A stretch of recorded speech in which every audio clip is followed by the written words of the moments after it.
Study IQ IAS, अब तैयारी हुई affordable. Hello guys, welcome to Study IQ. So guys, today we are going to move towards the next topic, that is period of national awakening. Obviously national awakening is quite significant topic we can say, because without national awakening national movement हो ही नहीं सकता, and the time period in between 1857 to 1947 to which we are now entering into is always called as national movement of our country. And that's why before entering into national movement we need to see कि exactly nationalism या फिर national awakening हुई कैसे. We need to understand the concept of nationalism to the core. We need to understand what factors were responsible for the development of nationalism, and we need to understand how this nationalism was carried up to the ground level. Ultimately जब कोई भी बच्चे का birth होता है तो भगवान उसको बुद्धि नहीं देता ना कि आप बेसिकली इंडियन हो या फिर अमेरिकन हो या फिर बेसिकली पाकिस्तानी हो. The political elite of that particular country decides कि what kind of the feeling you have to put into the mind of that particular kid in order to make him national, and that is what we need to enter into.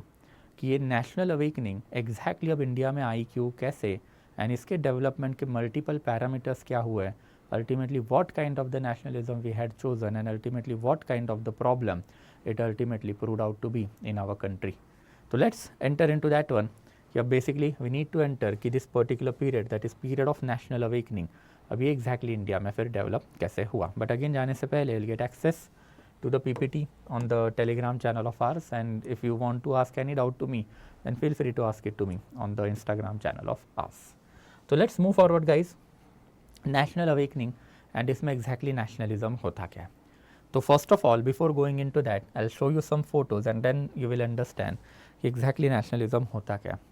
तो you can clearly see this particular photo, and ये photo में ultimately you can clearly see कि जो feeling अब आपके दिमाग में आ रही है, that particular feeling is basically nationalism. That feeling is feeling of sacrifice, feeling of love, feeling of devotion towards your country. यहाँ पे आपको दिखाई देगा कि भारत माता है. भारत माता जो है बेसिकली उनके सामने फिर कृष्ण भगवान भी आपको दिखाई देंगे, एंड देयर आफ्टर फिर Subhash Chandra Bose obviously is offering his sacrifice in the name of Bharat Mata. Ultimately आपको यहाँ पे बेसिकली इंडिया का फ्लैग भी दिखाई देगा. देर आफ्टर अल्टीमेटली आपको जो है बेसिकली मल्टीपल रेवोल्यूशनरीज या फिर एक्सट्रीमिस्ट लीडर दिखाई देंगे. आपको तिलक दिखाई देंगे, चित्तरंजन दास दिखाई देंगे, देर आफ्टर फिर भगत सिंह दिखाई देंगे, राजगुरु है, सुखदेव है, एक्सेट्रा. तो the feeling which is inside you, obviously इसको आप बोलोगे nationalism. Obviously during the time period of the national movement this kind of the imagery was always harnessed in order to cater to the demand of nationalism within our country, or rather to create that demand of nationalism in our country we can say. Further you can clearly see over here कि अब भारत माता है, and Bharat माता की तिजोरी में से ultimately फिर पैसे जो है वो बेसिकली लूट के अंग्रेज़ लेके जा रहे हैं. तो this is also kind of the nationalism जो है that you can talk about. Further there are two picks to which nationalism do you subscribe yourself to. Again Bharat Mata है, एंड भारत माता को ultimately Bhagat Singh is offering his head.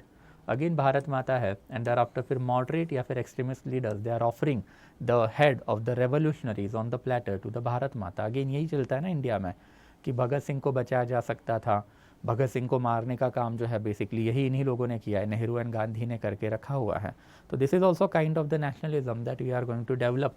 ये वाले जो images है, ऐसे वाले इमेजेस भी सर्कुलेट करके अल्टीमेटली नेशनलिज्म एंड पैट्रियोटिज्म जो है वो बेसिकली लाया जाता था. देर आफ्टर अल्टीमेटली फिर आज़ाद मंदिर आपको दिखाई देगा. आज़ाद मंदिर में अल्टीमेटली फिर मल्टीपल रेवोल्यूशनरीज आपको दिखाई देंगे. Chandrashekhar Azad is there, Rajguru is there, thereafter फिर Rajendra Lahiri is there, we can talk about Sukhdev is there, Batukeshwar Dutt is there, Bhagat Singh is there, and ultimately फिर एनकाउंटर का जो फोटो है अल्फ्रेड पार्क में of the Chandrashekhar Azad. Again ये पर्टिकुलर फोटो अगर आप देखोगे तो आप में वो nationalism, self sacrifice, something to do for the mother nation, ये वाली जो फीलिंग है वो आ ही जाती है या फिर बेसिकली लाई जाती है. वैसे यू कैन टॉक अबाउट कि this particular photos are again quite significant.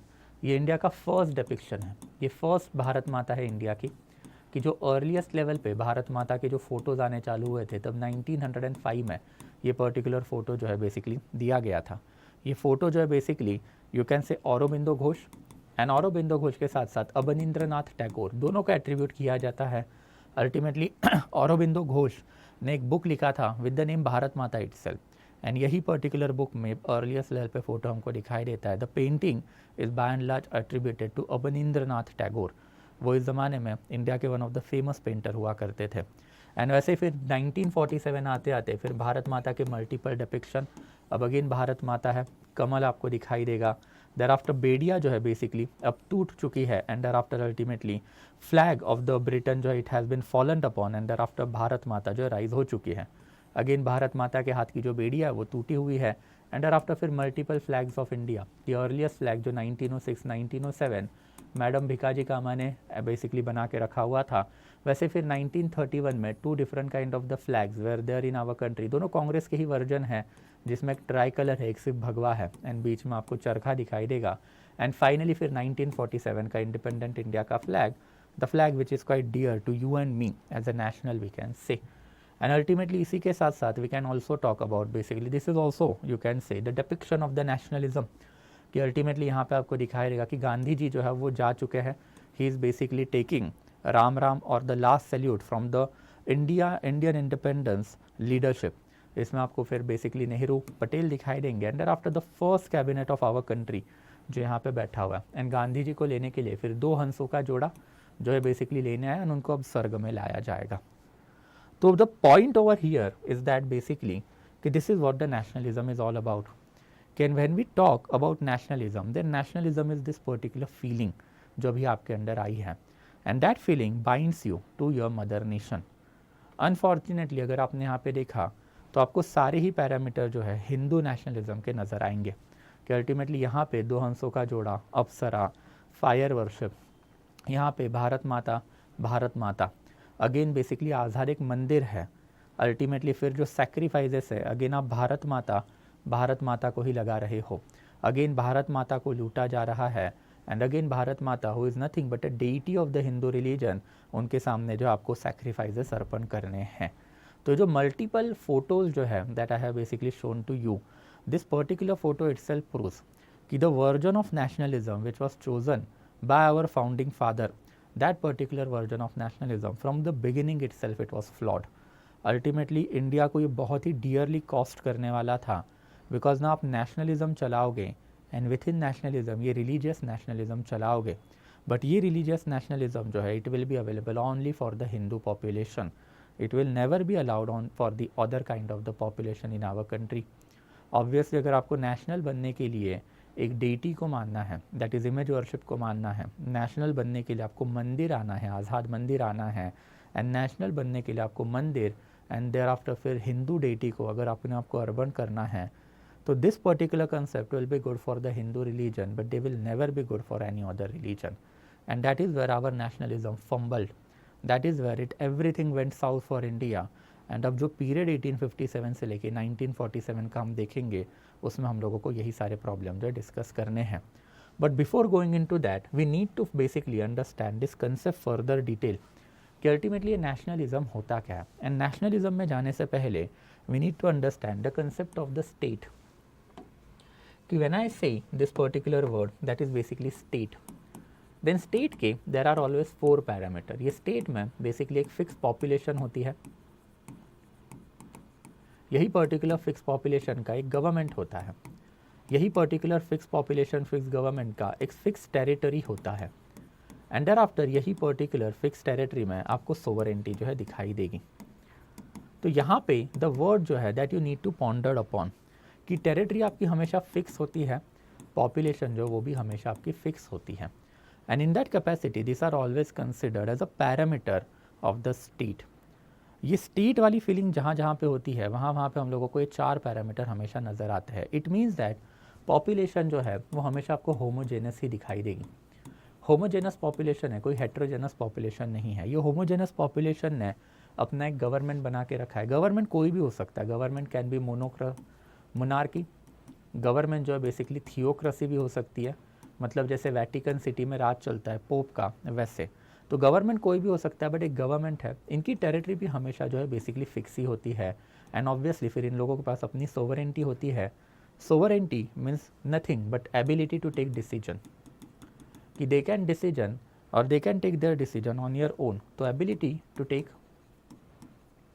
Once own decision, and obviously इसको आप बोलोगे state. And in that capacity what is basically the state, then say for example Awadh is a state जो हमने देखा हुआ था, Mysore is a state जो हमने देखा हुआ था, Marathas is a primary example of the state कि भाई हमारा महाराष्ट्र वाला टेरिटरी है, हमारा स्वराज वाला टेरिटरी है, देर आफ्टर हमारा जो गवर्नमेंट है वो पेशवा मराठाओं का गवर्नमेंट है, हमारा जो बेसिकली टेरिटरी है वो भी फिक्स ही होगा, एंड इन दैट कैपेसिटी हम लोग सारे जो मराठी लोग ही रहेंगे, and thereafter we will have our sovereignty. यही तो रीज़न था 1737 में, despite standing at a gate of Delhi, Bajirao did not capture Delhi, Bajirao did not enter into management of India, Bajirao did not undertook the endeavors to basically capture entire India and wield it under one specific ruler, because वो feeling ही नहीं थी ना। अब obviously Mughal का area अलग है, हमारा area अलग है, पंजाब का एरिया अलग है, हमारा एरिया अलग है, दैट वाज द फीलिंग, जिसके वजह से इवन मराठाज ने हेल्प भी नहीं मांगी थी पंजाबी लोगों से या फिर पंजाब बेस आर्मी से during the time period of the 1761, and that is the concept of the state. यही स्टेट के कंसेप्ट को अल्टीमेटली आपको बढ़ाना होता है टूवर्ड्स नेशन। अल्टीमेटली जैसे आप में स्टेट वाला कंसेप्ट आता है, then obviously you need to basically enhance it to the nation, and फिर नेशन में क्या होता है कि नेशन में अल्टीमेटली यही पर्टिकुलर एस्पेक्ट जो है इसके ऊपर फोकस किया जाता है कि यही पॉपुलेशन है, उनमें आपको एक फीलिंग डालनी पड़ती है, and that feeling basically that binds you to your country, that is basically the nationalism या फिर basically nation we can say. तो बेसिकली आपको आपके कंट्री जो है इसको बांध के रखने वाला जो फीलिंग है वही आता है।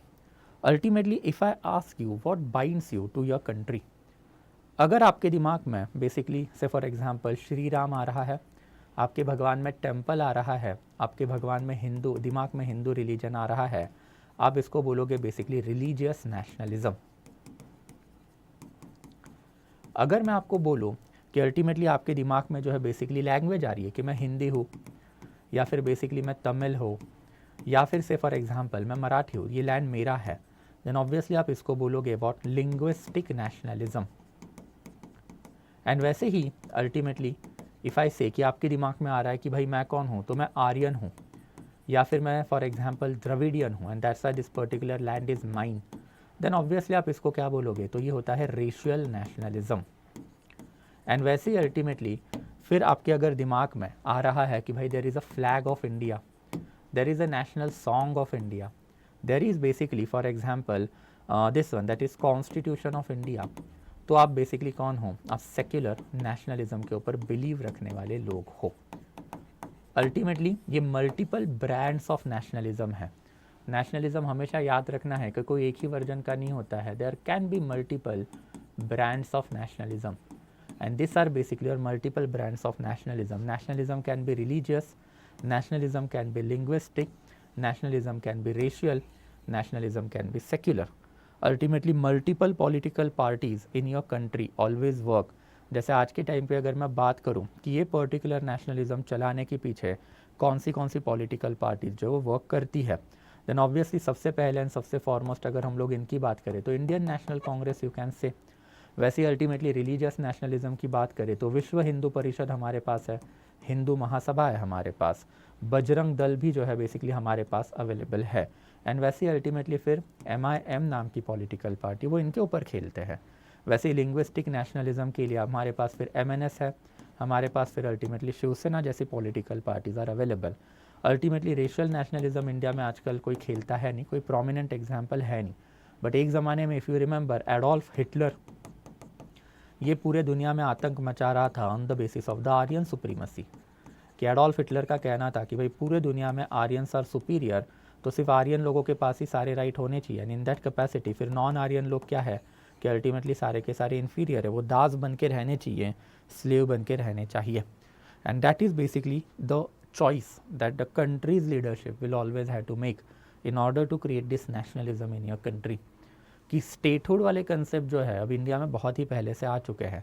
इनफैक्ट जहाँ जहाँ पे मोनार्की है वहाँ पे हमको स्टेट वाले कंसेप्ट दिखाई देते हैं, बट ऑब्वियसली यही स्टेट से हम लोग को एक नॉच अबो बढ़ना है तो होता है वो नेशनलिज्म, एंड फिर nationalism can be religious nationalism, linguistic nationalism, racial nationalism and thereafter secular nationalism. Unfortunately India में ये तीनों ब्रांड जो है this one and thereafter this one during the time period of the national movement. चले, obviously आप जब national movement की बात करते हो, जो अभी मैंने आपको बता के रखा था, I had told you at the beginning itself कि this was the time period from 1857 to 1947. This is the period of the national movement. Then obviously what are you doing in national movement? You are making the citizens of India, people of India, national. And for that purpose, ultimately what kind of the parameters have you chosen? Obviously आपने ये parameter choose किए, आपने ये parameter choose किया, and आपने ये parameter choose किया. Because of the cumulative effort, India को multiple problems का सामना करना पड़ा कि इंडिपेंडेंस के टाइम पीरियड में अल्टीमेटली इंडिया का पार्टीशन हो गया. Why partition was there? Partition was there because Hindu लोगों ने अपना हिंदू नेशनलिज्म चलाया, हिंदू फॉर हिंदुस्तान. वैसे फिर इस्लामिक लोगों ने अपना नेशनलिज्म चलाया, नहीं भाई इंडिया जो है that is for the Muslim people, and in that capacity हमको हमारी अलग टेरिटरी दो. Ultimately they took away their Pakistan, and thereafter फिर अल्टीमेटली सिख रिलीजन के लोगों ने आके अपना रिलीजियस नेशनलिज्म चलवाया कि no this land belong to Sikh religion, इसका एंड देयर आफ्टर इंडिया का कोई लेना देना नहीं है, तो give us our Khalistan, and that is our ultimately partition. वैसे ही अल्टीमेटली लिंग्विस्टिक नेशनलिज्म के वजह से ही 1947 से लेके 1955 में लिंग्विस्टिक फॉर्मेशन ऑफ स्टेट वाला इशू हुआ कि नहीं इंडिया में. Ultimately it was Lokmanya Tilak जिन्होंने एज अर्ली एज 1917 में ही लिंग्विस्टिक फॉर्मेशन ऑफ स्टेट जो है वो मांगे थे, linguistic formation of the state. Ultimately उसके रिपरकशंस आपको इंडिया में आज भी दिखाई देंगे. That is basically Shiv Sena MNS are the classical example of this particular angle. कि अल्टीमेटली ये फीलिंग अब इतनी ज़्यादा हो चुकी है कि अगर आप बेसिकली एक लोकल मराठी बंदे को जाके पूछोगे कि इंडियन वर्सेस मराठी चूज़ करो, तो you will find multiple people जो मराठी को ज़्यादा चूज़ करेंगे एज़ कम्पेयर टू इंडियन. तो this is basically the feeling.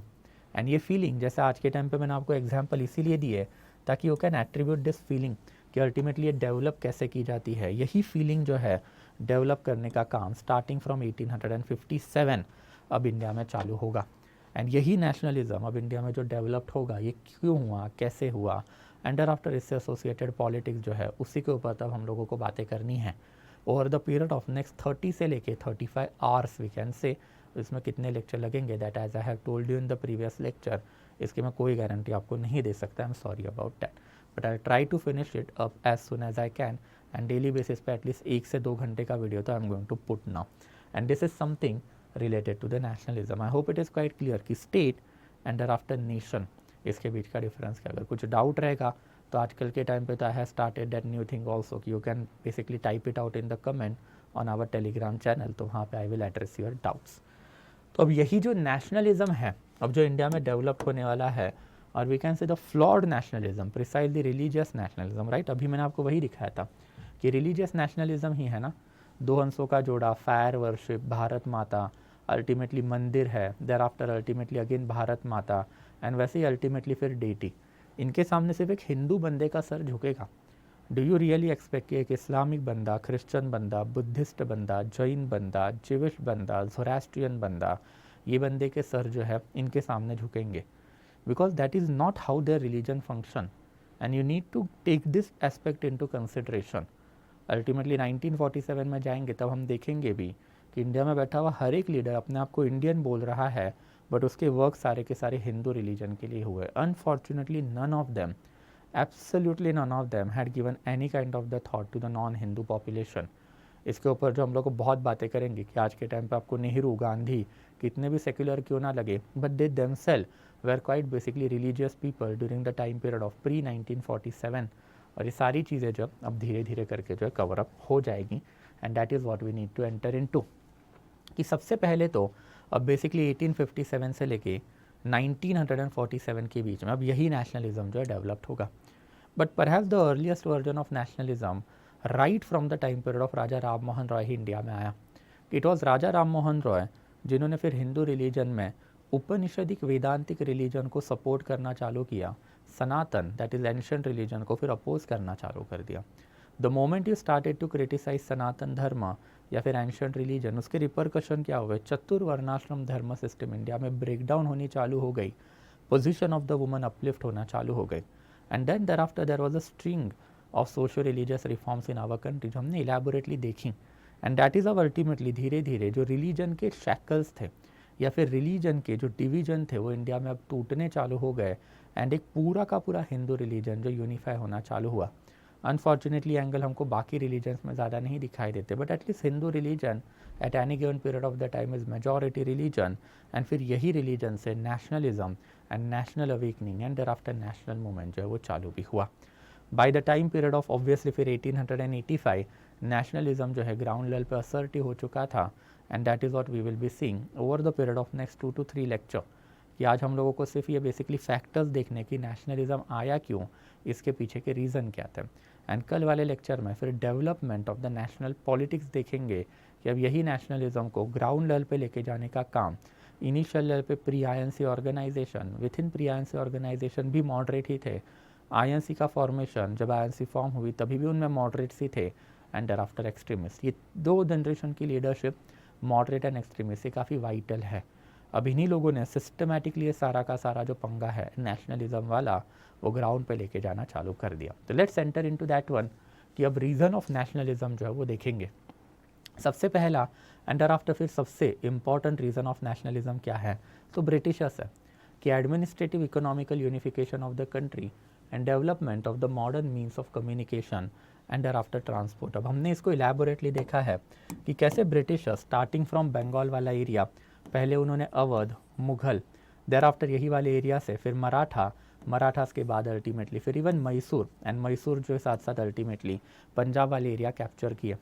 Britishers not only captured it, but हमने फिर इसको भी इलेबोरेटली देख के रखा था कि once Britishers had captured it, फिर सिस्टमेटिकली ब्रिटिशर्स ने अपनी एडमिनिस्ट्रेटिव पॉलिसी बनाई. एडमिनिस्ट्रेटिव पॉलिसी में हमने लंदन वाली साइड देखी कि कैसे मोनार्क के नीचे गवर्नमेंट, पार्लियामेंट, उनके नीचे पहले के ज़माने में अल्टीमेटली फिर board of control, court of director, अब 1857 के बाद फाइनली यहाँ पे सेक्रेटरी ऑफ स्टेट. फिर इंडिया का एडमिनिस्ट्रेशन जिसमें अल्टीमेटली फिर गवर्नर जनरल ऑफ इंडिया, उसके अंडर फिर executive council, legislative council, governor of provinces, उनके under executive council, legislative council, इनके नीचे ultimately district as a pivot, and district में अल्टीमेटली फिर सुपरिटेंडेंट ऑफ पुलिस, उसके नीचे प्रॉपर थाना सिस्टम 20 स्क्वायर किलोमीटर की, if you remember I had explained it to you. Thereafter फिर judicial system, यही जुडिशियल सिस्टम को अल्टीमेटली रेक्टिफाई करने के लिए यहाँ पे सेपरेट जुडिशियल जज बैठाया गया, एंड देयर आफ्टर इसमें कॉर्नवालिस के रिफॉर्म, देयर आफ्टर फिर even this one that is William Bentinck के रिफॉर्म हमने देखे, एंड देयर आफ्टर फिर district collector, and district collector के नीचे फिर ज़मींदारी, रैयतवारी, महालवारी, सेटलमेंट. अल्टीमेटली पूरा ही इंडिया जो है not only physically but also politically भी अब इंटीग्रेट होना चालू हो गया कि no matter you are sitting anywhere, आप नागालैंड में बैठे हो, आप कराची में बैठे हो, आप बलूचिस्तान में बैठे हो, आप पेशावर में बैठे हो, या फिर आप बेसिकली कन्याकुमारी में बैठे हो, ये सेम एडमिनिस्ट्रेशन के अंडर आप आ चुके हो. ये सेम रिफॉर्म जो है अब पैन इंडिया जो ब्रिटिशर्स ने क्या किए, इम्प्लीमेंट किए. जैसे हमने देखा था कि अगर हम लोग 1757 की बातें करें तो ये इंडिया कितने ही प्रिंसिपैलिटी में डिवाइड था, इंडिपेंडेंट किंगडम्स में डिवाइड हुआ करता था. अब वही इंडिपेंडेंट किंगडम्स को बाजू में करके एक पैन इंडियन एम्पायर ब्रिटिशर्स ने अपने लिए बना लिया, एंड वो बनाने के बाद उसकी एक एफिशिएंट एडमिनिस्ट्रेटिव मशीनरी खड़ी की. हमने ये भी देखा था कि कोई ब्रिटिशर्स ने इंडिया के फ़ायदे के लिए नहीं किया था, that was for the sake of the colonial economical policy. And यही इकोनॉमिकल पॉलिसी को फिर ग्राउंड लेवल पे इम्प्लीमेंट करने के लिए हमने देखा था कि कैसे फिर बॉम्बे स्टेशन, एंड यही बॉम्बे से अल्टीमेटली फिर एक म्यूल स्टेशन है, वहाँ से पेशावर के लिए रेलवे जाएगी, वहीं से अल्टीमेटली फिर विक्टोरिया टर्मिनल जो आज के टाइम पे छत्रपति शिवाजी महाराज टर्मिनस है, वहाँ से ultimately Frontier Mail to Bengal and Frontier Mail to Madras जाएगा. इसके साथ साथ फिर पीडब्ल्यूडी का department, telecommunication department, postal line का डेवलपमेंट, ये सारी चीज़ हमने काफ़ी इलेबोरेटली करके रखी थी. तो वी कैन क्लियरली से कि under British government finally kind of the economical integration, social integration as well as political integration India का होना चालू हुआ. अल्टीमेटली ब्रिटिश अथॉरिटीज़ अब कैलकाटा में बैठ के सारी ही इलेबोरेट मशीनरी मैनेज कर रहे थे, एंड 1857 में मशीनरी कोलैप्स होने के कगार पे थी, बट इंडिया के मल्टीपल सेक्शन ने उसको होने भी नहीं दिया. That is also we have now discuss in the revolt of 1857. तो जब इंडिया यूनाइटेड होगा तो इंडिया के जो लोग हैं वो भी तो यूनाइटेड होंगे, and that is how ultimately earliest version पे या फिर अर्लीस्ट लेवल पे इट वॉज ब्रिटिशर्स जिनके वजह से अब नेशनलिज्म जो है इंडिया में डेवलप्ड होना चालू हुआ. ये ब्रिटिशर्स ने जो काम किए थे we have elaborately discuss under them कि क्या क्या इन्होंने करके रखा था, कैसे कैसे इन्होंने सारी चीज़ें जो है डेवलप करके रखी हुई है, एंड अभी यही वाली चीज़ों का फ़ायदा जो है इंडिया को होगा.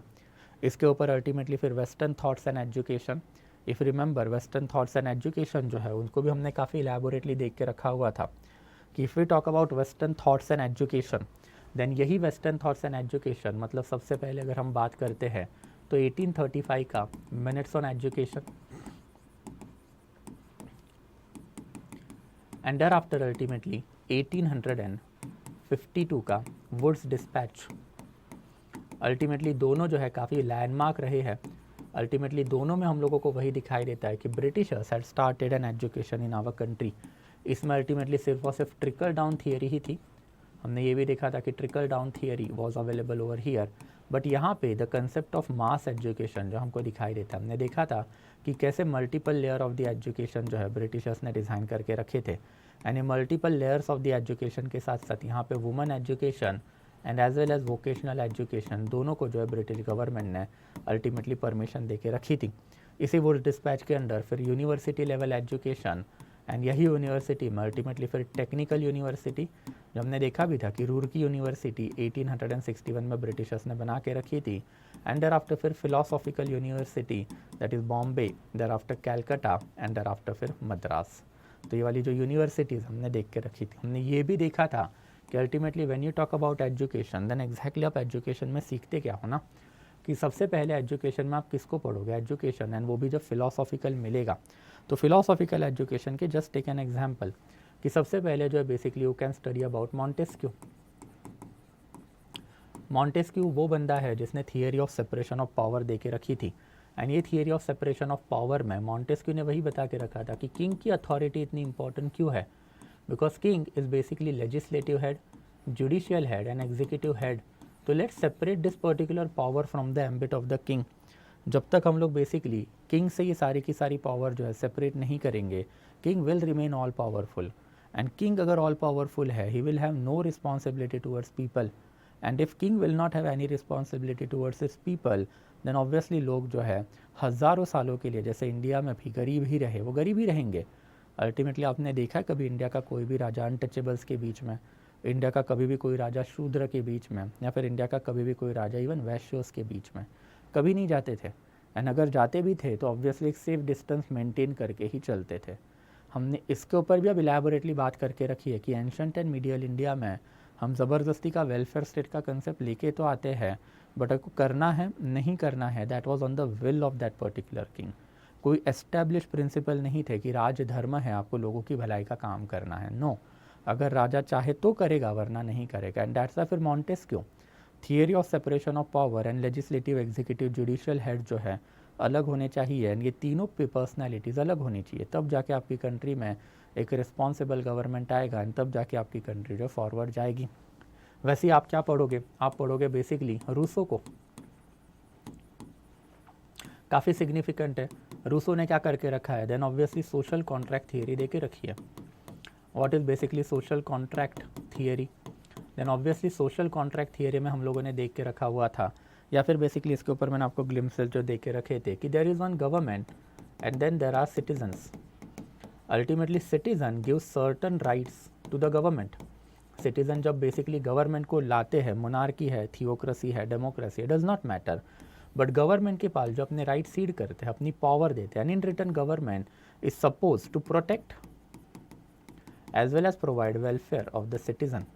And this is social contract theory कि ये अनरिटन सोशल कॉन्ट्रैक्ट है in between citizen and government, where citizens are giving away their power and rights, in return government will have to protect its citizen.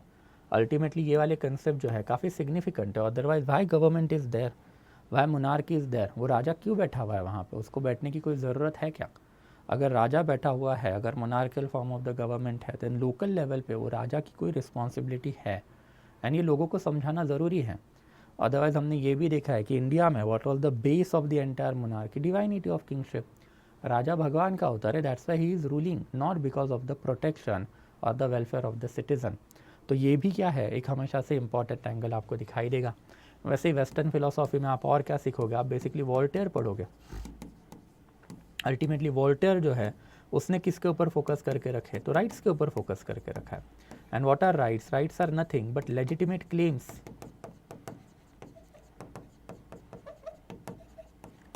of citizen against government.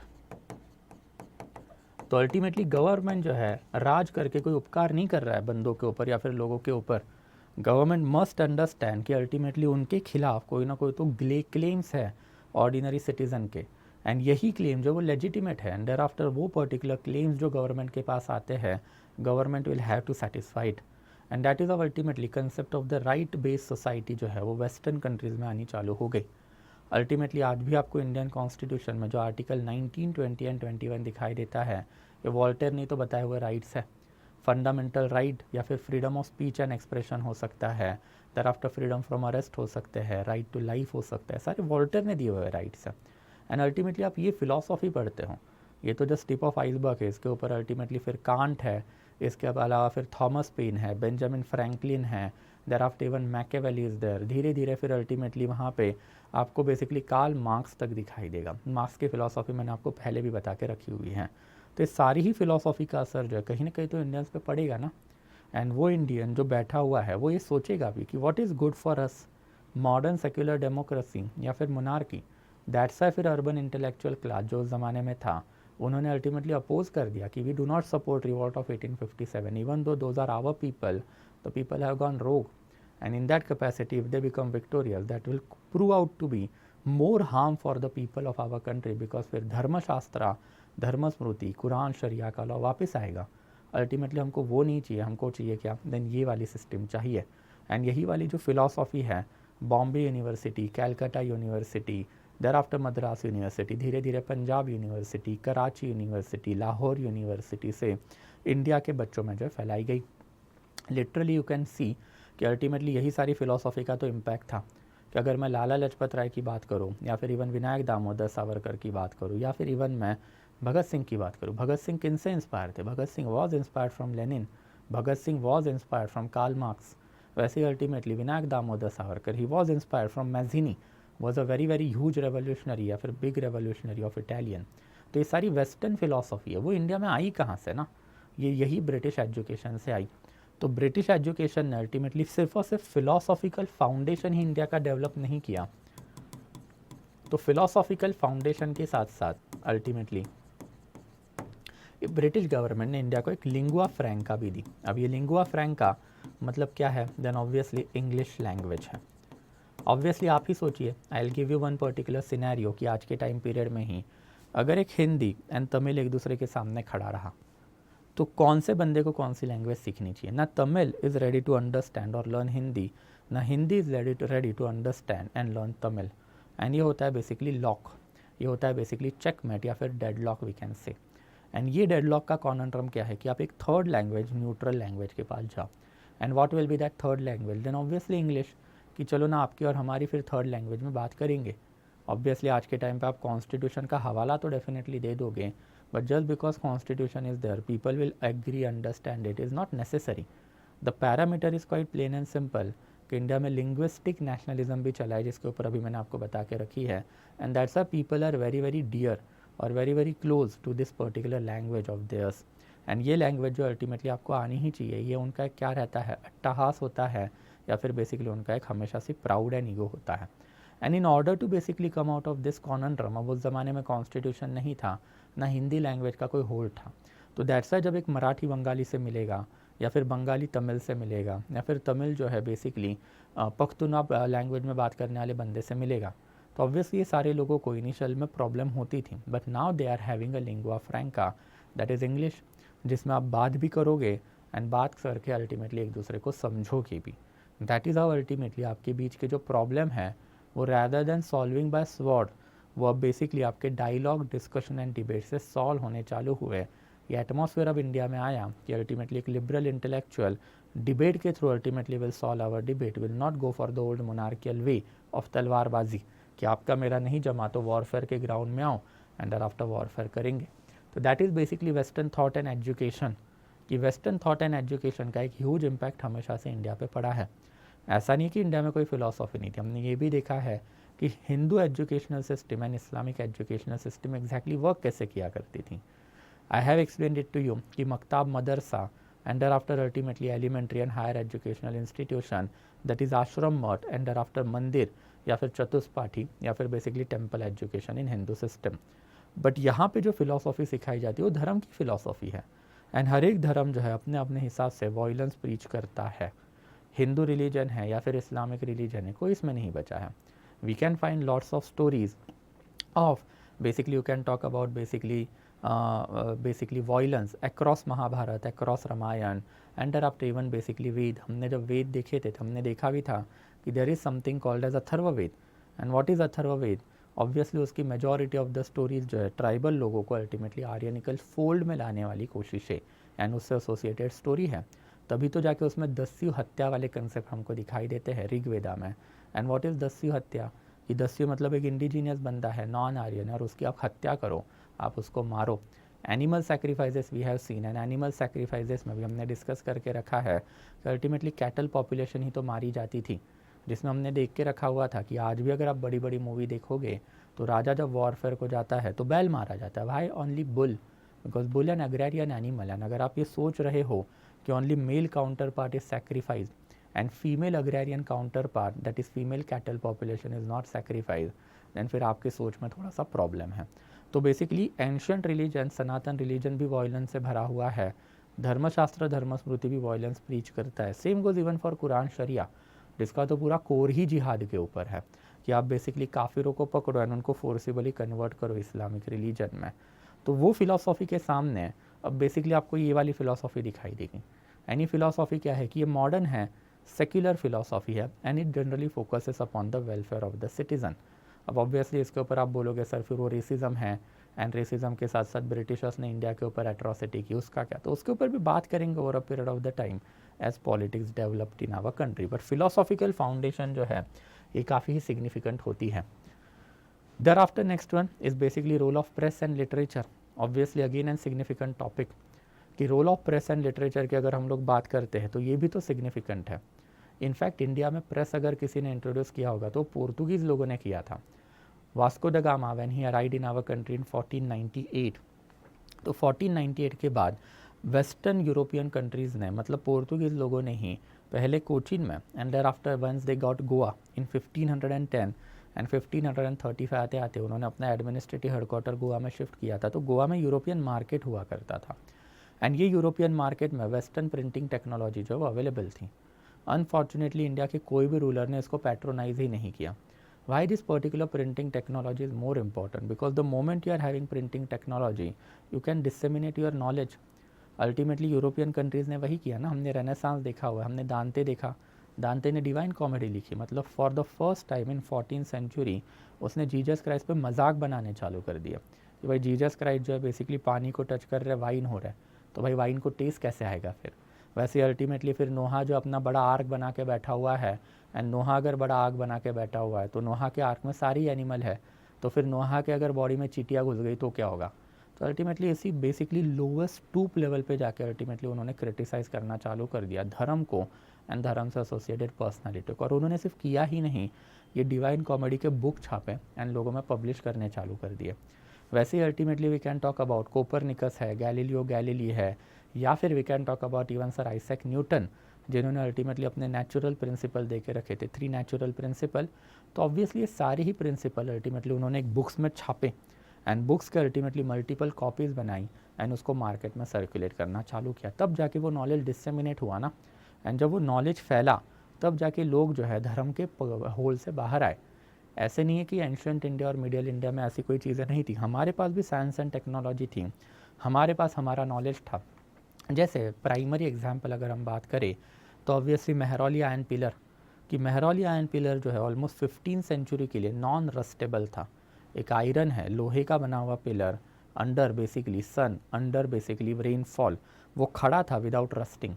तो ancient India में iron rusting को prevent करने वाली technique थी, but unfortunately select few लोगों को पता होगी, वो मर गए, मरने के साथ वो नॉलेज चला गया, ना आपने लिखा ना उसको बेसिकली सर्कुलेट करा। वैसे अल्टीमेटली आर्यभट्ट ने सबसे पहले प्रूव करके रखा था कि लूनार एक्लिप्स, सोलार एक्लिप्स होते कैसे हैं, एंड दर आफ्टर उससे एसोसिएटेड जो बेसिकली सुपरस्टिशन है वो मत करो। But knowledge remain confined, neither he wrote about it, and अगर लिखा है तो भी उसकी मास कॉपी बना के लोगों में बांटने का कोई साधन ही नहीं था हमारे पास।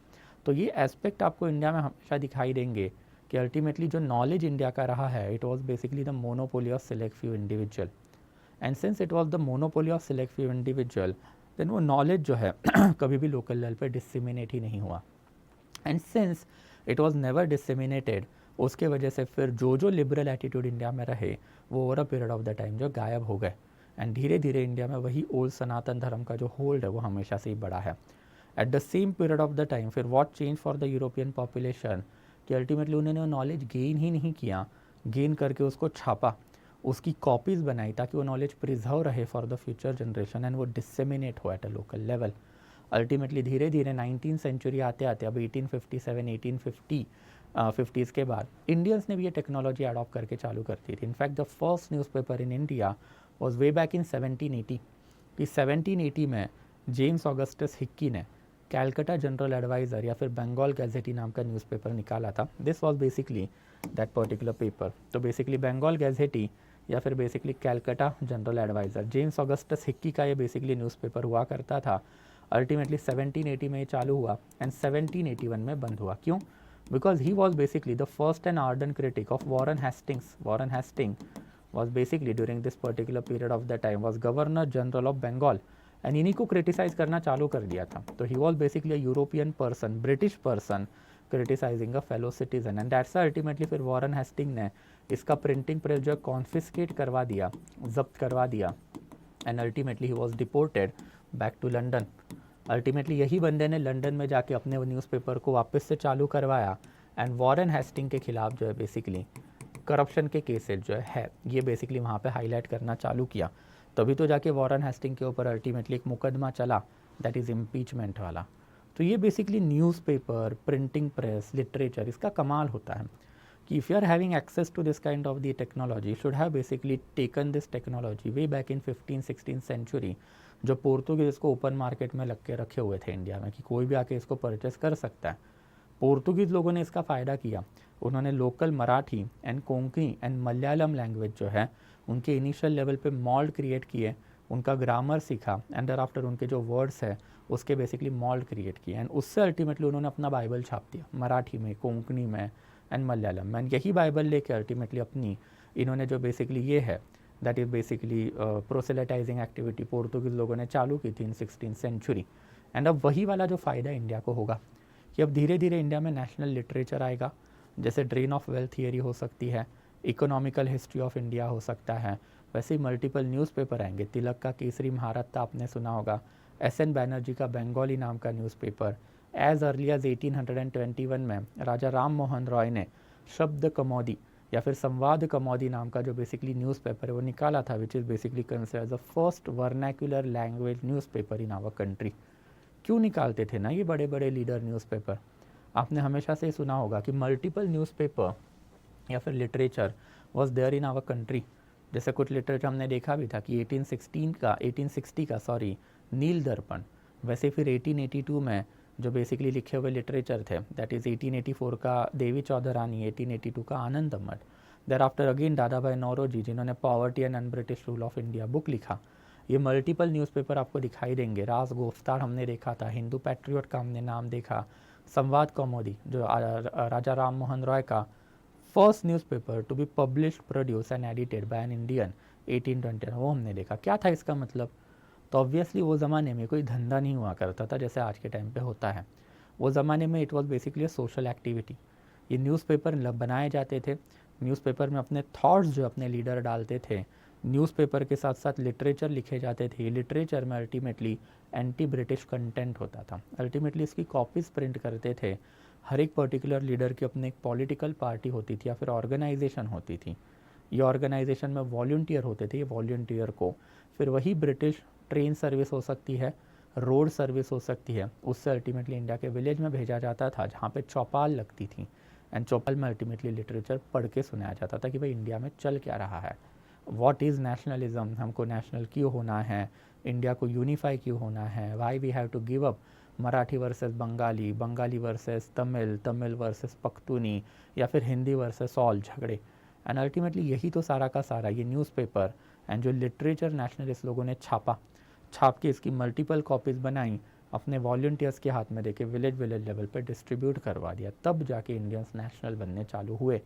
वरना आई कहाँ से ना ये सारी फीलिंग कि एक कन्याकुमारी में बैठा हुआ बंदा भी अपने आप को इंडियन बोलता है एंड एक कश्मीर में बैठा हुआ बंदा भी अपने आप को इंडियन बोलता है, कहाँ से आई ये फीलिंग?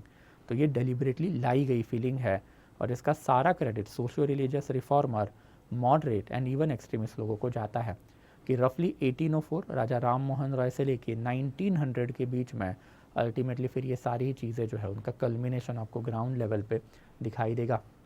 वैसे फिर रीडिस्कवरी ऑफ इंडियाज़ पास्ट, इसके ऊपर हम लोगों ने ओरिएंटेशंस में ही देख के रखा हुआ था कि हिस्टोरियोग्राफी क्या होती है, और हिस्टोरियोग्राफी में मैंने आपको इलैबोरेटली बता के रखा था कि कैसे अल्टीमेटली मल्टीपल हिस्टोरियोग्राफर, जिसमें कॉलोनियल लोगों ने ही सबसे पहले इंडिया का पाल जो है डिस्कवर करना चालू किया।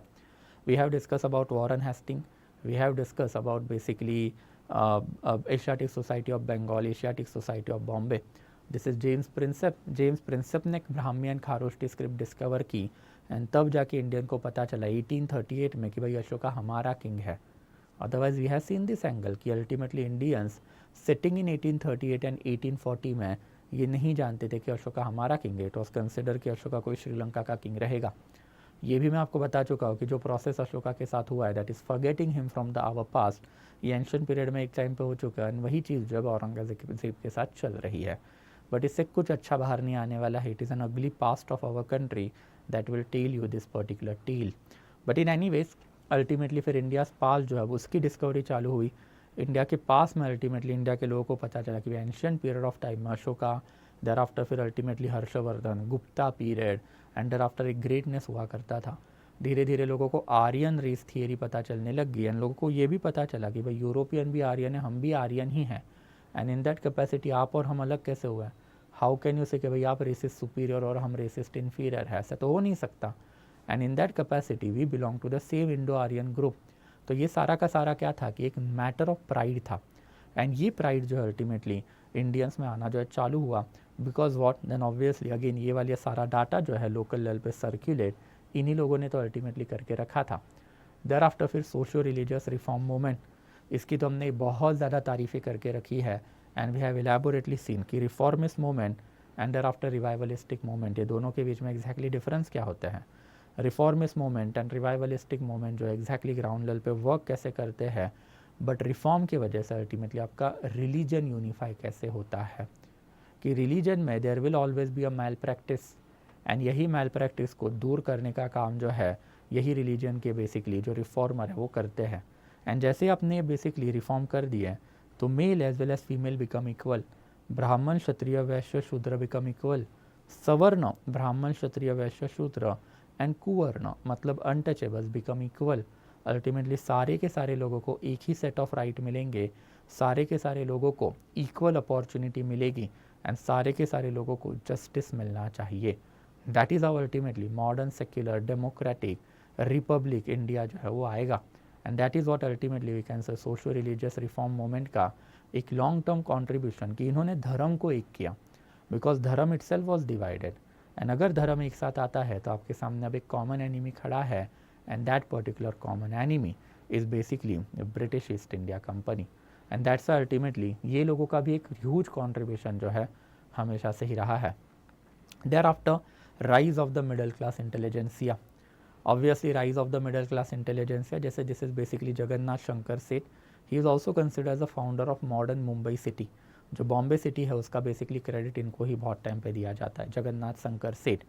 तो not only Jagannath Shankar Seth but also we can talk about Bombay में ही अल्टीमेटली हमने मल्टीपल नाम पहले भी देख के रखे कि एम.जी. रानडे भी हो सकते हैं, आत्माराम पांडुरंग भी हो सकते हैं, वैसे ही दादोबा पांडुरंग भी हो सकते हैं, बाल शास्त्री जांभेकर जिन्होंने दर्पण इनिशियल लेवल पे सबसे पहला मराठी लैंग्वेज का न्यूज़पेपर लिखा था। वैसे ही अल्टीमेटली बंगाल वाले साइड में अगर मैं जाऊँ तो बंगाल में मुझे अल्टीमेटली टैगोर फैमिली दिखाई देती है, मुखर्जी फैमिली दिखाई देती है which was earlier supporter of the Britishers. वैसे ही अल्टीमेटली बंगाल में आचार्य ईश्वरचंद्र विद्यासागर हो सकते हैं या फिर इवन राजा राम मोहन राव हो सकते हैं। यही बंगाल में ultimately even sir Syed Ahmed Khan was also there. Ultimately फिर अगर मैं पंजाब वाले एरिया में जाता हूँ देन पंजाब वाले एरिया में भी हम लोग को अर्लीस्ट लेवल पे एक मिडल इंटेलेक्चुअल क्लास दिखाई देता है एंड ये मिडल इंटेलेक्चुअल क्लास जिसमें one of the earliest name जो है that will come from Ahmadiyya movement जो बेसिकली इस्लामिक रिलीजन को यूनिफाई करने की कोशिश कर रहा था and thereafter even Dayanand Anglo Vedic जिसके ऊपर हमने पहले पढ़ा है एंड वैसे अगर मैं डीप साउथ में जाता हूँ तो डीप साउथ में भी अब हम लोग को एक प्रॉपर अर्बन इंटेलेक्चुअल क्लास दिखाई देगा। SNDP मूवमेंट हो सकती है, या फिर EV रामास्वामी नायकर हो सकता है, या फिर वेदश्री समाज बनाने वाले अल्टीमेटली फिर श्रीधरलू नायडू हो सकते हैं। तो ऐसे मल्टीपल पर्सनैलिटीज़ जो है दे एमर्ज, एंड अल्टीमेटली इन्होंने क्या किया कि Britishers are here for good of India, and Britishers के अंडर का इंडिया जो है ये काफ़ी ज़्यादा प्रॉस्परस होगा rather than India remain under the hand of the monarchical people of the erstwhile time period। तो ये वाली जो फिलॉसफी फैलाने का काम जो है अल्टीमेटली इन्होंने तो किया था। इन्हीं के ऊपर हमने देखा भी था कि this particular population ultimately supported Britisher even during the time period of revolt of 1857। और मैंने आपको इक्वेशन बताए थे कि यू डिसाइड कि whether you have to live under British government जहाँ पे मॉडर्न सेक्युलर डेमोक्रेटिक लॉज चल रहे हैं। IPC 1860 में इम्प्लीमेंट हुआ, ब्रिटिशर्स ने इंडिया को यूनिफाई किया, सर्विसेज जो है सभी के लिए ओपन अप कर दी, एक ओपन कॉम्पिटिटिव एग्जामिनेशन भी 1861 तक आया। ऑब्वियसली उन्होंने ओपन करने के साथ साथ ब्रिटिश सुप्रीमेसी मेंटेन रखी, but at the same period of the time उन्होंने एक्सेस तो दिया, उन्होंने एजुकेशन भी बांधा, एंड अल्टीमेटली इसके सामने आपके पास Hindu and after Islamic monarchial kingdom है। उसमें अल्टीमेटली कुरान शरिया धर्मशास्त्र धर्मस्मृति का लॉ चलेगा, जिसमें फिर आप अनटचेबल हो, वैश्य हो, शूद्र हो, तो आपको ज़िंदगी भर ना political social economical cultural and educational right दिए जाएंगे, एंड ज़िंदगी भर you will be expected to serve only Brahmin Kshatriya. तो आपको कौन से सिस्टम में रहना है? For this people the choice was obvious कि ब्रिटिश सिस्टम में रहना है, एंड यही लोगों ने अल्टीमेटली इनिशियल लेवल की इंडिया की nationalist leadership socio religious moderate and after even extremist जो है सारे यही पर्टिकुलर सेक्शन से आए। आप कोई भी नाम निकाल के देखो ना, सारे अमीर लोग एंड आफ्टर सारे इंटेलेक्चुअल लोग आपको दिखाई देंगे। तिलक है, नेहरू गांधी है, बोस है, पटेल हो सकते हैं, या फिर even you can talk about Lala Lajpat Rai, Lokmanya Tilak, Firoz Shah Mehta, Gopal Krishna Gokhale, even basically we can talk about SN Banerjee, या फिर even we can talk about basically Raja Ram Mohan Roy, Acharya Ishwar Chandra Vidyasagar etcetera. Either they were wealthy class of the people जिनको ब्रिटिशर्स की वजह से फ़ायदा हुआ, और दे वर वेस्टर्न लिटरेटेड या फिर वेस्टर्न लर्न सिटीजन कि जिन्होंने ultimately western philosophical education western scientifical education में अपना एजुकेशन लेके रखा हुआ है। तो ऑब्वियसली इन लोगों ने इंडिया में जो बेसिकली ब्रिटिशर्स ने एटमॉस्फेयर प्रोवाइड किया, यूनाइटेड एटमॉस्फेयर, उसको अल्टीमेटली ग्राउंड लेवल पे परकोलेट करना चालू किया। यही लोगों ने तो अल्टीमेटली अपनी लीडरशिप बनाई, लीडरशिप ने अपने न्यूज़पेपर लिटरेचर छापे, उसको विलेज लेवल पे फैलाने के लिए पॉलिटिकल ऑर्गेनाइजेशन बनाए, एंड फिर फैलाएंगे क्या, तो नेशनलिज्म की भावना, वेस्टर्न मॉडर्न साइंसेस एजुकेशन वो फैलाएंगे, and that is how ultimately India will become unified, and that is how ultimately ये particular section is quite important. And thereafter obviously फिर इनके खिलाफ अगर आपको लोगों को समझाना है कि ब्रिटिशर्स आर नॉट गुड, तो इनके खिलाफ जो है वी कैन से कि लोकल लेवल पे ब्रिटिशर्स की वैसी एक्टिविटी भी दिखाई देनी चाहिए, और हमको दिखी ना। हम लोग ये सारी एक्टिविटी लेटर ऑन, जैसे गवर्नर जनरल हम लोगों ने 1857 के पहले कवर अप करके रखे थे, तो वैसे ही 1947 होने के बाद we will cover up the viceroys of India, तो इलेबोरेटली देखेंगे। बट अभी के लिए अगर बात करें तो ऑब्वियसली ब्रिटिश गवर्नमेंट का जो रेशियल एरोगेंस था एंड ब्रिटिश गवर्नमेंट की अल्टीमेटली रिएक्शनरी पॉलिसी, ये भी काफ़ी सिग्निफिकेंट रही है कि ब्रिटिश गवर्नमेंट की रेशियल एरोगेंस की बात करें तो इट स्टार्टेड फ्रॉम 1793 इटसेल्फ। हमने देखा था कि इट वाज लॉर्ड कॉर्नवालिस जिन्होंने अल्टीमेटली फिर covenanted civil services and thereafter non covenanted civil services जो है ये बना के रखी थी, and ultimately covenanted civil services में only white person will be allowed, and that's why Cornwallis जो है he can be considered as a father of racism in our country. Cornwallis के पहले ये रेसिस्ट पॉलिसीज़ हम लोगों को ब्रिटिशर्स में नहीं दिखाई दी। इनफैक्ट कॉर्नवालिस के पहले के गवर्नर जनरल जो थे that was Warren Hasting, he had taken avid interest in India's culture, he was orientalist. Even Robert Clive जो है he was in a frequent contact with Indian people, and बहुत सारे Indian लोगों के साथ उनके अच्छे रिलेशन थे, जिसमें हम लोग जगत सेठ की बात कर सकते हैं, मीर जाफ़र की बात कर सकते हैं, एक साथ उठते थे, बैठते थे, खाते थे, इंटरमिंगलिंग तक हुई है। मैंने आपको इसका भी एग्जाम्पल दे के रखा है कि Madras city and after even Calcutta city बनने के पीछे का मेन रीज़न वही रहा है कि local military British military commander जो है उनको लोकल लड़की से प्यार हो गया था। James Charnock, why he created Calcutta, कभी सर्च कर लेना, it was a love story जिसके चक्कर में कैलकाटा सिटी जो है वो क्रिएट हुई। तो he fell in love with an Indian girl we can say. तो रेसिज्म था नहीं पहले इंडिया में, एंड ब्रिटिशर्स ने अल्टीमेटली रेसिज्म डेवलप किया. It was the deliberate attempt in order to prevent western education, western philosophy from percolating into Indian. If you remember, Cornwallis को इसीलिए तो इंडिया में भेजा गया था, and that is ultimately created is racist policy. And racist policy के साथ साथ अल्टीमेटली फिर रिएक्शनरी पॉलिसी. रिएक्शनरी मतलब क्या है? इंडियन के या फिर इंडियन पॉलिटिकल लीडरशिप वो spreading nationalism. So they are basically acting to spread nationalism. ये जैसे ही एक्ट हम लोगों ने किया, उन्होंने रिएक्ट किया. रिएक्ट किया मतलब क्या है कि आप नेशनलिज्म बढ़ा रहे हो, अब हम देखते हो आप कैसे बढ़ाते हो, हम आपका नेशनलिज्म सप्रेस करेंगे. And that is the reactionary policy. ये रिएक्शनरी पॉलिसी हम लोगों को दो important governor general of India में दिखाई देती है. एक तो obviously Lytton was governor general from 1876 to 1880, and thereafter obviously the biggest name is Lord Curzon, who was basically governor general from 1898 से लेके roughly 1905. तो Lord Curzon and Lord Lytton के अंदर ही हम लोग को रिएक्शनरी पॉलिसीज दिखाई देती है. लॉर्ड लिट्टन की बात करें तो इन्होंने मल्टीपल चीज़ें ऐसे करके रखी थी कि जिसके वजह से जो राइजिंग वेव ऑफ नेशनलिज्म है वो ख़त्म हो. एंड ये ख़त्म हो मतलब क्या है? रिएक्शनरी पॉलिसी उन्होंने दे के रखी थी. तो सबसे पहले अगर हम लोग बात करें कि इन 1877 ही केम इन इंडिया इन 1876, तो 1877 में अल्टीमेटली उन्होंने दिल्ली दरबार जो कंडक्ट किया था. क्यों कंडक्ट किया था? उस ज़माने में queen Victoria was there, and queen Victoria के ऊपर एक टाइटल डालना था या फिर उनको एक टाइटल देना था, that is royal empress of India. Obviously royal empress of India वाला जो टाइटल उनको देना था, ये पर्टिकुलर टाइटल देने के लिए दरबार बुलाया गया. Approximately 1 crore rupees of that particular period of time was expanded on this particular दरबार, दिल्ली दरबार. क्वीन विक्टोरिया आई भी नहीं ये पर्टिकुलर सेरेमनी के लिए, एंड फिर भी 1 करोड़ रुपए जो है बेसिकली चले गए. And at the same period of the time Calcutta में या फिर बंगाल में there was great Bengal famine going on. तो ऑब्वियसली कर्जन ने बेसिकली लिट्टन ने इंडियन लोगों को ये बता के रखा था कि आपके लोग मरे तो मरे, हम लोगों को उससे कोई लेना देना नहीं है, हमारी एम्प्रेस काफ़ी बड़ी है, and for that purpose we will do whatever we want to do, करो जो करना है वो. तो ये पर्टिकुलर एस्पेक्ट जो है आपको कर्जन में लिट्टन में हमेशा दिखाई देगा. कर्जन में भी दिखाई देगा बट अभी के लिए लिट्टन. वैसे ही ultimately it was basically Lytton जिन्होंने फाइनली हम लोगों को दिखाई देता है कि 1878 में 2 इंपॉर्टेंट एक्ट ला के रखे थे. एक तो vernacular press act. Under vernacular press act it was clearly written कि अगर कोई भी बेसिकली वर्नाक्युलर प्रेस है, वर्नाक्युलर प्रेस का मतलब क्या है? तो देसी प्रेस.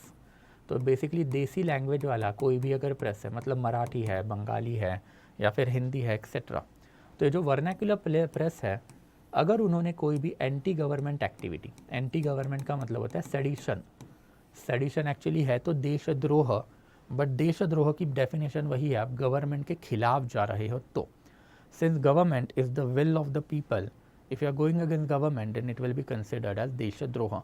तो mere criticism of government can be considered as sedition, and ये sedition जो है बेसिकली अगर आप करते हो मतलब वर्नाक्युलर मीडिया, देन जो लोकल मैजिस्ट्रेट रहेगा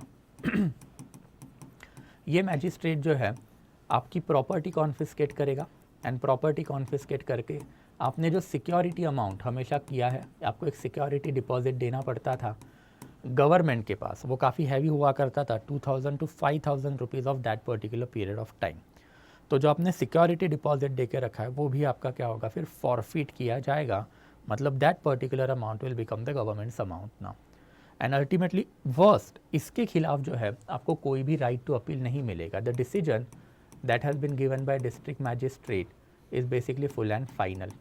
तो आपको कोई राइट टू अपील जो है इसके खिलाफ नहीं मिलने वाला. ये काफ़ी एक एट्रोशियस एक्ट था, बिकॉज इंडियन मीडिया या फिर देसी media by this particular period of the time it had become nationalistic, and nationalistic बनने के साथ साथ इन्होंने अब एंटी गवर्नमेंटल एक्टिविटी जो है वो चालू भी करके रखी हुई थी.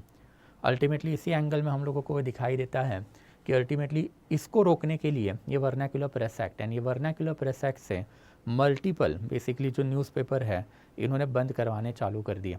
कुछ न्यूज़पेपर जैसे अमृत बाजार पत्रिका जो है it overnightly turned itself into English language newspaper, because English language newspaper पे ये एक्ट एप्लीकेबल नहीं है. वर्नाक्युलर प्रेस एक्ट है तो सिर्फ वर्नाक्युलर पे ही रहेगा, इंग्लिश पे नहीं रहेगा, and that is what we can see over here. तो ये वाले एक्ट की वजह से भी इंडियंस की फीलिंग जो है वो काफ़ी हर्ट हुई. फर्दर फिर 1879 में इन्होंने Indian civil services act pass किया। इंडियन सिविल सर्विसेज एक्ट के अंडर अल्टीमेटली जो अपर एज, जो हमने पहले ही देखा था 21 ईयर्स था according to Macaulay committee, last lecture में भी मैंने आपको बता के रखा था, इसको रिड्यूस करके इन्होंने कर दिया 19। अब मैंने आपको ये वाला एंगल भी बता के रखा है कि ट्रेडिशनल लेवल पे 17 to 18 ईयर्स जो है it is the actual time period जब आपको इंडिया में उस ज़माने में डिग्री मिला करती थी। तो डिग्री जो है आपको अगर 18 ईयर्स के अराउंड मिल रही है तो उसके बाद में आपको लंदन में जाना है, प्रिपरेशन करना है एंड देन एग्ज़ाम देनी है, उसके लिए बस 1 ही साल आपको मिल रहा है। तो ये भी बेसिकली उस ज़माने में एट्रोशियस था। एक्चुअली लॉ वाइसरॉय लिट्टन और governor general Lytton we can say he was afraid कि there is a growing participation of India और Indians into the administration and that's why फिर इंडियन सिविल सर्विसेज वाली पोजीशन में हमको Indians को कम करना है। For that purpose ultimately he had carried out this particular activity. And इसके अलावा अल्टीमेटली फिर इन्होंने एक पॉजिटिव चीज़ भी करके रखी थी, दैट इज़ आर्म्स एक्ट, कि इंडिया में कभी भी कोई रेवोल्यूशन ना हो उसके लिए फिर अल्टीमेटली आर्म्स एक्ट, कि under arms act it was basically given कि if you are carrying an arm without government permission then obviously it will be a criminal offence. तो in order to carry arm in our country now you will be और you will have to take government licence. ये provision by and large आज भी continue है। यही वाला act जो है 1929 में फाइनली अमेंड हुआ था एंड 1929 का आर्म्स एक्ट इंडिया में आज भी चलता है कि अगर आपको आज भी अगर बंदूक लेनी है या फिर बंदूक करीब रखनी है, required to have a licence. तो over a period of the time ultimately it proved out to be a good thing, but till 1947 India के nationalist including Mahatma Gandhi was demanding कि ये आर्म्स एक्ट जो इसको रिपील करो and give right to carry weapon to ordinary Indian. Right to carry weapon क्यों देना है? Because you need to understand कि इंडिया की लोकल सिचुएशन, ये कोई आप मारने के लिए नहीं दे रहे हो। इंडिया में basically maximum community village level में रहती है एंड ये विलेज लेवल पे there is no law and order. जैसा आप आज के टाइम पे भी देखते हो तो एक गांव में आपको कोई पुलिस स्टेशन नहीं दिखाई देता है। Have you ever found any kind of the police station in India's village? No. And यहाँ पे इंडिया की मेजॉरिटी रहती है एंड दैट्स लाइक विलेज में बैठा हुआ जो बंदा है उसके लिए law and order machinery available नहीं है, तो he has to defend himself. तो उसको राइट टू डिफेंड होना चाहिए ना खुद को, and that's why that particular person shall have right to carry arm. तो वो साइकोलॉजी थी जिसके वजह से आर्म्स एक्ट को इंडिया में हमेशा से अपोज किया गया है।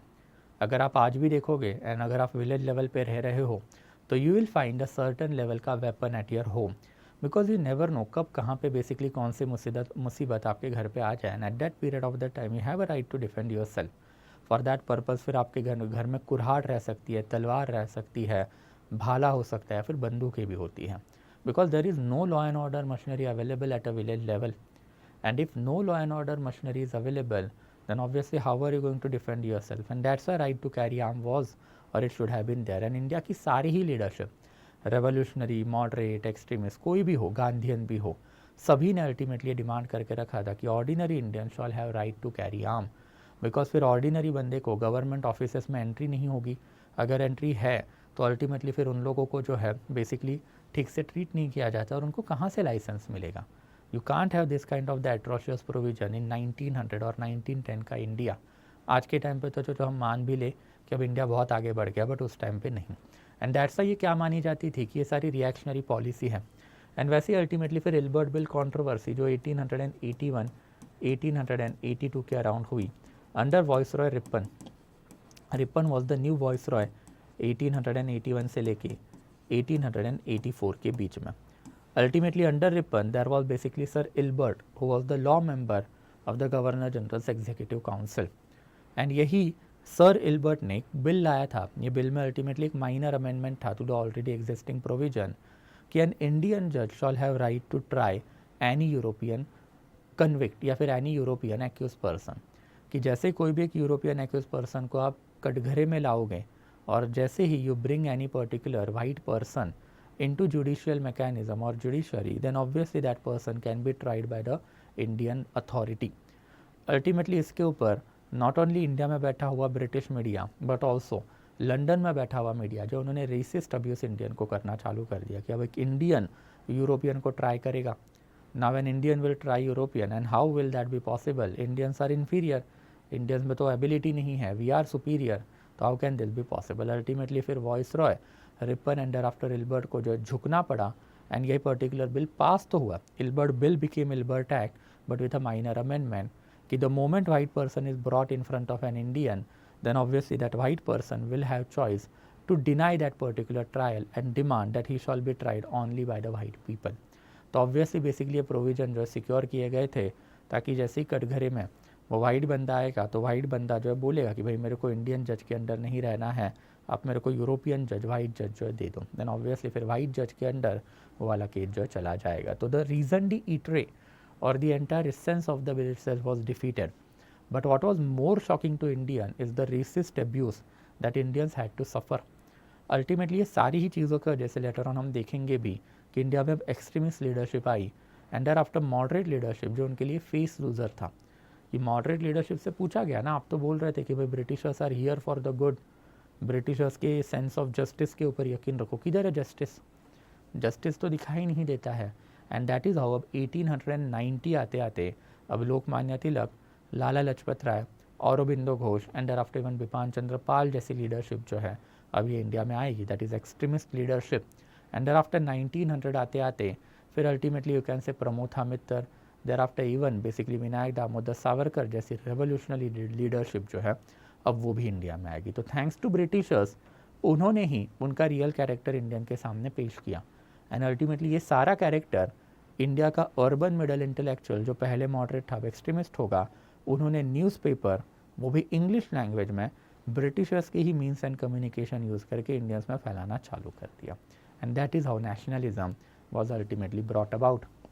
आई hope it is quite clear कि डेवलपमेंट ऑफ नेशनलिज्म जो है ये काफ़ी सिग्निफिकेंट है and that is how ultimately nationalism was brought about.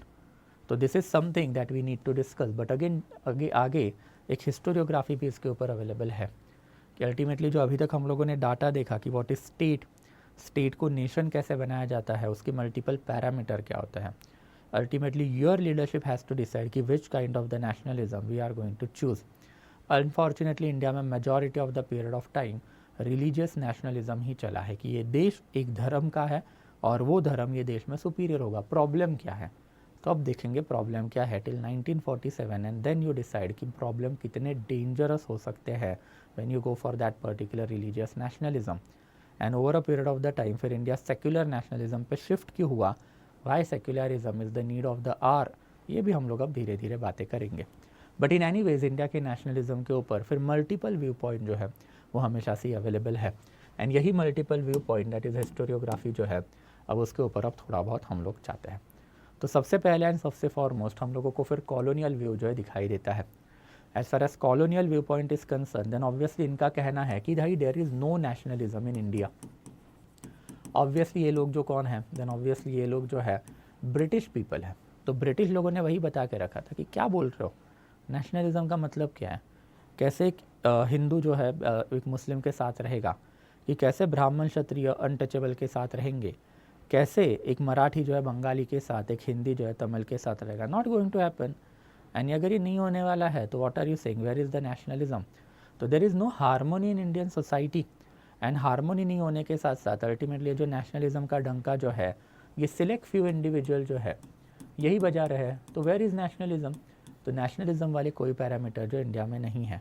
Ultimately it was this particular category of the historian जिन्होंने फिर मल्टीपल लिटरेचर लिख के ये प्रूव भी इंडिया में करके रखा है and which is by and large true also, because nationalism अब बन रहा है ना. अल्टीमेटली 1857 में बैठ के अल्टीमेटली बहादुर शाह जफ़र, झांसी की रानी, नाना साहेब पेशवा, बेगम हज़रत महल, कुंवर सिंह वो तक एक साथ नहीं आ पा रहे थे यार. एंड अगर वो तक अगर एक साथ नहीं आ पा रहे थे then how can you say कि nationalism was there since the beginning और since time immemorial in our country. वो नहीं था. And ultimately it was this people जिन्होंने फिर ये एलिगेशन लगाना चालू किया कि ये मॉडरेट एंड एक्सट्रीमिस्ट जो है ये सिलेक्ट सेल्फिश इंडिविजुअल लीडर है. ये सेल्फिश को हमारे वजह से ये लीडर बने, मतलब ब्रिटिशर्स के वजह से. एंड जब हमारे वजह से ये लीडर बने हैं तो now they are basically backstabbing us. And ultimately हमारे खिलाफ जाके जो है ये इंडिया में नेशनलिज्म डेवलप करवाने की कोशिश कर रहे हैं. But ultimately there will be no nationalism, there will be no national movement in India. Ultimately Britishers ने 1947 तक ये कभी नहीं माना कि there is a nationalism in our country. And Britishers ने 1947 के बाद भी हमेशा बोल के रखा हुआ है 1970 एंड 1980 तक कि इंडिया चला के दिखाओ भाई, कब तक चलाओगे. Because from their perspective there was no nationalism available at a local level. And that is what ultimately the British perspective is all about. Thereafter second जो है ऑब्वियसली फिर ये होती है नेशनलिस्ट आइडियोलॉजी, कि मतलब एक जो बंदा जो full of nationalism, full of pride and there after full of anti Britishers होता है, उसका पर्सपेक्टिव है ये. तो नेशनलिस्ट पर्सपेक्टिव क्या बताता है हम लोगों को कि अल्टीमेटली नेशनलिस्ट पर्सपेक्टिव का कहना है कि एंशियंट पास्ट में इंडिया वॉज यूनाइटेड. अल्टीमेटली फिर इंडिया की ग्लोरी बताई जाती है एंड इंडिया जो है बेसिकली हमेशा से यूनाइटेड रहा है, ये भी बताया जाता है. मतलब बेसिकली क्या है कि अशोका भी अपना है, वैसे ही अल्टीमेटली गुप्ताज भी अपने हैं, एंड वैसे ही अल्टीमेटली हर्षवर्धन भी अपने हैं. अल्टीमेटली ये कोई नहीं बताएगा कि इट वॉज गुप्ता ओनली जिन्होंने अशोका का नाम जो है ख़त्म किया. ये कोई नहीं बताएगा इट वॉज हर्षा ओनली जिसने गुप्ता को ख़त्म करके अपना एम्पायर बना के रखा हुआ है. फर्दर ये बताया जाता है कि देखो सारे के सारे जो है बेसिकली हिंदू ही लोग हैं. आप आज अगर बेसिकली ऑर्डिनरी लोगों से जाके पूछोगे भाई अशोका कौन था, only select few people will be aware कि वो बेसिकली बुद्धा बंदा था, बुद्धिस्ट बंदा था. वैसे ultimately only select few people will be aware कि हर्षवर्धन भी बुद्धा ही था. तो अपने हिस्ट्री को तोड़ मरोड़ के पेश करना चालू किया कि सनातन अच्छा है, एंशंट इंडिया मतलब सकुशल समंगल, एंशंट इंडिया में राम राज्य होना चाहिए. गांधी जी भी तो चाहते थे ना राम राज्य. एंड अल्टीमेटली ये सारे लोग नेशनलिस्ट जिन्होंने अल्टीमेटली फिर एंशियंट ट्रेडिशन के ऊपर फोकस करना चालू कर दिया. अनफॉर्चुनेटली एंशियंट इंडिया में जो है 62 डिफरेंट रिलीजन्स रहते हैं जो हम लोगों ने एंशियंट लेक्चर्स में देख के रखा था. And they were living together by and large, जिनमें ऐसा कोई जो है बेसिकली प्रॉब्लम नहीं था. The only problem was basically you can talk about is basically Vedic Aryanism at that particular period of time we can talk about. But over a period of that time इसके वजह से क्या हुआ कि Hindu religion का whole जो है वो काफ़ी बढ़ना चालू हुआ. एंड अल्टीमेटली फिर एंशियंट ट्रेडिशन मतलब only Hindu and thereafter Indian population जो है ये rather than considering themselves as Indian population got divided into Hindu versus non-Hindu population. And ultimately ये वाला एंगल आपको इंडिया में आज भी दिखाई देगा. It was the problem of our nationalist historian as well as nationalist viewpoint. Over a period of the time इसकी बात करेंगे. ये आपने कभी ना कभी तो सुना होगा. I'll just give you a glimpse कि मॉडरेट जो है पेटिशन पॉलिटिक्स करते थे. तिलक ने मास पॉलिटिक्स लाया भाई. But have you ever given a thought कि तिलक ने मास पॉलिटिक्स लाया कैसे? Ganpati festival, Tilak after Durga festival, Ganesh festival. And do you really think कि ये फेस्टिवल्स में फिर एक नॉन हिंदू बंदा आएगा? तो आपने सिर्फ हिंदू लोगों को बुलाया एंड हिंदू लोगों में पॉलिटिकल मैसेजेस देने चालू कर दिए. And that is where everything was lost. कि स्टार्टिंग फ्रॉम तिलक वो एक basically unnecessary problem, that unnecessary problem is a religious nationalism. ये इंडिया में क्रिपिन हुआ and rather than Indian considering themselves as Indian, या फिर आप भारतीय भी बोलो कोई प्रॉब्लम नहीं है, you started to consider yourself as Hindu या फिर non Hindu. And that was their problem कि इन्होंने कभी भी हेट्रोजेनस सोसाइटी जो है इसको ध्यान ही नहीं दिया कि इंडिया में multiple non Hindus are available. And आप बेसिकली अगर नेशनलिज्म फैला रहे हो, ऑब्वियसली तिलक बोल रहे थे ना खुद को इंडियन, वैसे गांधी जी बोल रहे थे ना खुद को इंडियन, एंड वैसे ही अल्टीमेटली राजा राम मोहन राय बोल रहे थे खुद को इंडियन. इन्होंने कभी भी नॉन हिंदू पॉपुलेशन के लिए कुछ किया. एंड अगर आप नॉन हिंदू पॉपुलेशन के लिए कुछ नहीं कर रहे, आप जाओगे उनके पास. कल अगर बेसिकली असाउद्दीन ओवैसी जो एमआईएम के लीडर है वो अपने आप को इंडियन बोलते हैं ना, बट फिर भी हिंदू पॉपुलेशन उन पर ट्रस्ट रखता है क्या? नहीं रखता है, बिकॉज उनके सारे ही वर्क जो है वो इस्लामिक रिलीजन के लिए है. तो ये वाली चीज़ जो आपको थोड़ी सी समझनी पड़ेगी कि जब बेसिकली आप नेशनलिस्ट व्यू पॉइंट बोलते हो, ancient India, glorified India, unified India, Sanatan Dharma and thereafter फिर रेस्ट ऑफ द थिंग, ये सारा प्रोपोगेंडा था.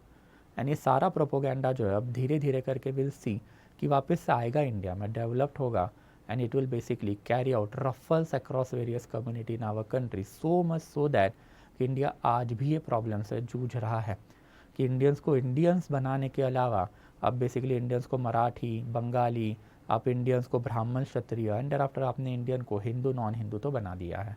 ये इंडिया का एक इंटरनल या फिर internal we can say political current जो है नेशनलिज्म में आपको दिखाई देगा. वैसे ही ultimately next we can talk about is basically Marxist approach. Obviously अब ये भी हमने देखा है कि मार्क्सिस्ट हिस्टोरियन फिर 1960s 1970s से आने चालू हुए.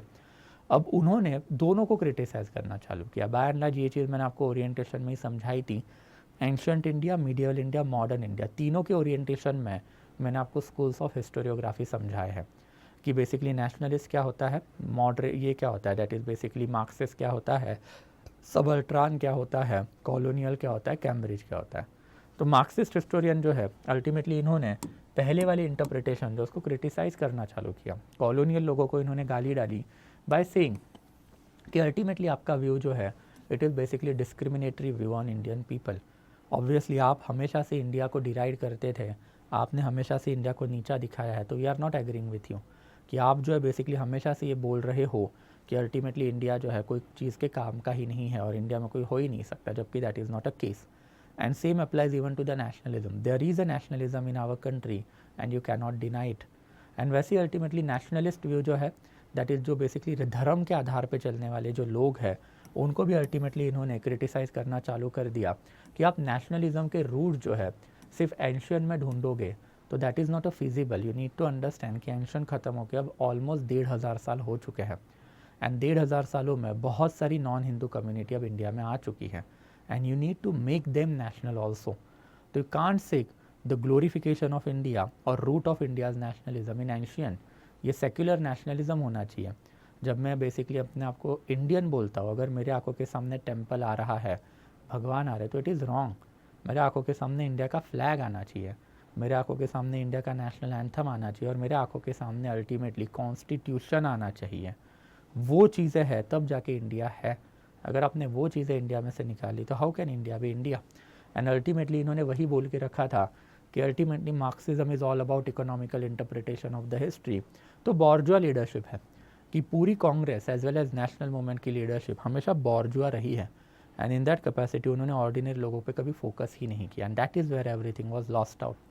कि 1885 में कांग्रेस बनी, 1940 तक कांग्रेस जो है वो इंडिया की प्राइमरी पॉलिटिकल पार्टी बनी रही, बट 1940 में अल्टीमेटली मोहम्मद अली जिन्ना आए एंड सबके नाक के नीचे से अपना पाकिस्तान 1947 में निकाल के ले गए। क्यों? Because there was no connect of the bourgeois मतलब रूलिंग क्लास, मतलब इंडिया की नेशनल लीडरशिप जो अपर क्लासेस है एंड मासेस। तो ये वाला भी एक एलिगेशन इन्होंने लगा के रखा है। इसको याद रखोगे, ये सेम एलिगेशन जिन्हा ने भी लगा के रखा है। तो जिन्हा में जाएंगे तब इसमें हम लोग थोड़ा सा और अंदर जाके देखेंगे कि exactly how it was basically developing. And thereafter फिर ऑफ लेट जो लेटर मार्क्सिस्ट है, इन लोगों ने अब धीरे धीरे जो है बेसिकली नेशनलिज्म के एक नए इंटरप्रिटेशन भी देने चालू किया, जिसमें सबसे इंपॉर्टेंट फिर बिपिन चंद्रा का ही व्यू पॉइंट है। एंड ये व्यू पॉइंट जो है सबसे ज़्यादा इंडिया में चलता है कि during the time period of the national movement मतलब 1857 से लेके 1947 में देयर वाज टू कॉन्ट्राडिक्शन, मतलब basically two divisions in India society. Obviously nationalism means unification of Indian society ना, तो डिवीजन है कोई ना कोई तो। एंड डिवीजन है कौन से है, तो बेसिकली बिपिन चंद्रा का कहना है कि सबसे पहले तो interest of Indian people and those of British Raj. तो एक सेक्शन जो है ब्रिटिश राज के इंटरेस्ट के लिए काम करता है एंड एक सेक्शन जो है वो इंडिया के इंटरेस्ट के लिए काम कर रहा है। And thereafter second contradiction क्या है कि इंडिया के सोसाइटी का कि जो multiple classes, caste and religious जो बेसिकली डिवीजन है वो। एंड बेसिकली बिपिन चंद्रा का ये कहना है कि ये बेसिकली जो सेकेंडरी कॉन्ट्राडिक्शन है कि लोगों ने अपने कास्ट में, वर्ण में, धर्म में जो डिवीजन है वो बाजू में रखे जब जब बेसिकली इसकी बात आई। तो whenever basically people are talking about British Raj they will become Indian, but the moment British Raj is no longer in the equation they will become regional. जो बैन लाज इंडिया में आज भी चलता है कि अगर मैं बेसिकली एक मुंबई में जाता हूँ से फॉर एग्जांपल, तो मैं मराठी में ही बात करूँगा, फिर वहाँ पे ना इंडिया ना कुछ है, वहाँ पे मराठी ही है। बट द मोमेंट यही इंडिया में अल्टीमेटली या फिर यही मुंबई में अगर फॉरेन डिग्नेटरी आता है, बाइडन आता है या फिर ट्रंप आता है, तो फिर सारा मराठी जो बाजू में होगा, इंग्लिश लैंग्वेज चलेगी, इंडिया चलेगा एंड सब वही उसी में बात करेंगे। बिकॉज ऑब्वियसली फिर वो इंटरेस्ट ऑफ इंडिया है, इंटरेस्ट ऑफ नेशन है and that is how ultimately works. India में आज भी इनहेरेंट कॉन्ट्राडिक्शन आपको दिखाई देंगे कि एक बंदा जो है वो आज भी इंटरनल कश्मकश में है कि मैं तमिल हूँ या इंडियन हूँ, मैं हिंदी हूँ या इंडियन हूँ, मैं मुस्लिम हूँ या इंडियन हूँ, मैं मराठी हूँ या इंडियन हूँ। तो ये जो बेसिकली इनहेरेंट कॉन्ट्राडिक्शन है ये एज द केस में भी बाहर आता है कि जब इंडिया का इंटरेस्ट आएगा we are Indian, but when India's interest is not a talking point we are basically regional. And ये इंडिया के नेशनलिज्म जो है इसी तरीके से डेवलप्ड हुआ है। मतलब इंडिया में सारे ही नेशनलिज्म हैं, रिलीजियस नेशनलिज्म की मैं हिंदू हूँ, लिंग्विस्टिक नेशनलिज्म की मैं मराठी हूँ। वैसे ही ultimately we can talk about secular nationalism, but ultimately जब जब इंडिया की बात आती है तो ये सारा ही बाजू होके वी आर इंडियन। तो यही वाला जो एस्पेक्ट जो है ये बेसिकली बिपिन चंद्रा ने बता के रखा है कि this was also there, this was also there.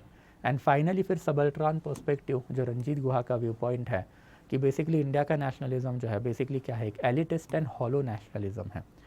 Elitist and hollow nationalism का मतलब क्या है कि ये नेशनलिज्म में सिर्फ और सिर्फ हम लोगों को बड़े लोगों का ही हित या फिर बेनिफिट दिखाई दिया है।